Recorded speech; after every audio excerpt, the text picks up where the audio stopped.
ఓం నమో భగవతే వాసుదేవ మహంకాళి అన్నపూర్ణైన నేను మీకు ఒక చిన్న చిట్కా చెప్పబోతున్నాను. దోస ఇత్తులైనా ఏమన్నా కర్బూజ ఇత్తులు మనకు ఈజీగా కడగడం ఈజీగా కావాలంటే ఇత్తులు తీసిన తర్వాత ఒక 2-3 రోజులు గిన్నెలో పెట్టి ఇలా మూత పెట్టి పెట్టాలి. ఇది పెట్టేసి ఎలా కడిగితే ఈజీగా వస్తాయో చూపెడతాను నేను. కొంచెం బురుగులాగా వస్తుంది, ఏం పర్వాలేదు, కడిగినాక నీట్గా అయిపోతుంది.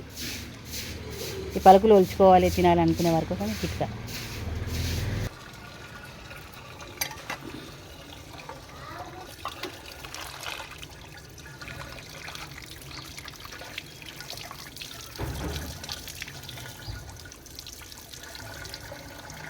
ఇలా నీళ్ళు పోసుకుంటూ మెల్లగా కడిగేసుకోవాలి.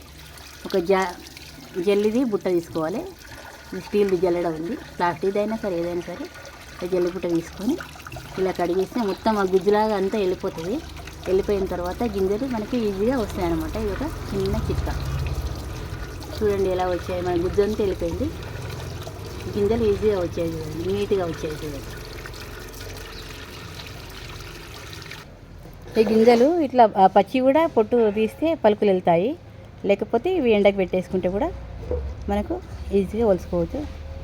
పచ్చి కూడా వెళ్తాయి, గింజలు వస్తాయి అన్నమాట. నేను ఈ వీడియో 2026 మార్చి 29న తీశాను.